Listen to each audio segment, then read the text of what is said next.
मला काही फरक पडत नाही. मी त्यांना शुभेच्छाच देत आलेलो अजूनपर्यंत माझी आमदारांना.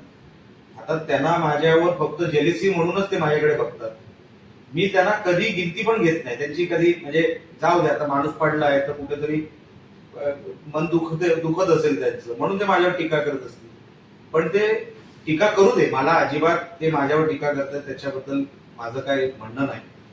लोकशाहीमध्ये त्यांचा तो अधिकार आहे. पण बौद्धिक काहीतरी त्यांनी, तुम्ही काय दिलं मागच्या 10 वर्षामध्ये हे पण कधीतरी सांगितलं पाहिजे. हा जो तळाशीचा विषय असेल, किनारपट्टीचा विषय, हा मागच्या 10 वर्षात का सुटला नाही? सीआरझेडचा विषय मागच्या 10 वर्षामध्ये का सुटला नाही? आम्ही जर म्हणतो आम्ही 70% मच्छीमारांची जमिनी रेग्युलराईज करून देऊ, म्हणजे आम्ही 100% जाणार. आजपर्यंत रेग्युलराईज हा विषय का नाही नियमित करून दिला? मला त्याच्यामध्ये काय पडायचं नाही, लक्षात घ्या. आता पण 10 तारखेला मला वाटतं मत्स्य विभागावर कुठेतरी ते मोर्चा काढतायत. आता 10 तारीखच कशी निवडली मी तुम्हाला सांगतो. म्हणजे माणसाचं मन किती लहान आहे. 10 तारीख हे आमच्या राणे साहेबांचा वाढदिवस आणि कुठेतरी गालबोट लागावा म्हणून तो दिवस निवडला. म्हणून माणसाची मनं किती लहान आहेत. ते काय विकास करणार हो? काय लोकांच्या बद्दल ते लोक, त्यांना राणेंबद्दल एवढा आकस आहे की त्यांना दुसरं काही दिसतच नाही. त्यांना मतदारसंघ दिसत नाही, पॉझिटिव्ह कुठली बातमी दिसत नाही. आता फिशरीजचा जो विषय आहे, मी तोही माहिती काढली. फिशरीजचा जो विषय आहे, कुठल्या तरी एलईडी आणि त्या विषयाचा काहीतरी तो विषय आहे, बरोबर आहे. तुम्हाला जर आठवत असेल, एलईडीच्या विरोधात आम्ही ती बोट, म्हणजे 15 लाखाची बोट आम्ही 90 लाखाचा फाईन लावा हे सांगणारा निलेश राणेच होता. मी कधी कोणाला प्रोटेक्शन मिळावं चुकीच्या कामाला असं कधी केलं नाही, कधी करणार नाही.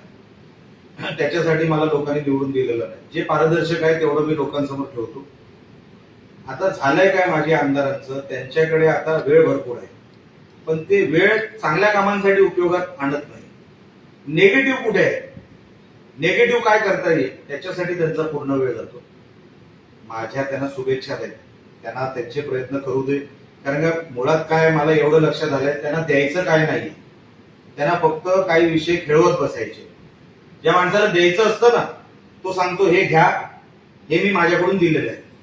10 वर्षामध्ये मागच्या त्यांनी काय दिलं मतदारसंघाला हे मी एकदाही बघितलेलं नाही.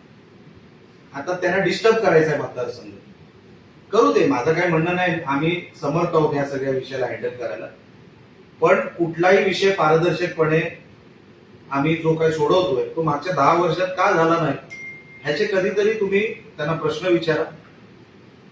त्यांना माझ्या शुभेच्छा आहेत. त्यांनी अजून टीका करू दे. मला असं वाटतं ते जेवढे माझ्यावर टीका करतात तेवढं माझं चांगलंच होतं, म्हणून त्यांनी माझ्यावर टीका करू दे, मला काही म्हणणं नाही. 10 तारखेचा मोर्चा कशासाठी आहे एकदा त्यांनी स्पष्ट जाहीर करावं की मागच्या 10 वर्षामध्ये तुम्ही काय केलं या विषयासाठी, आणि मोर्चा कुशल काढा.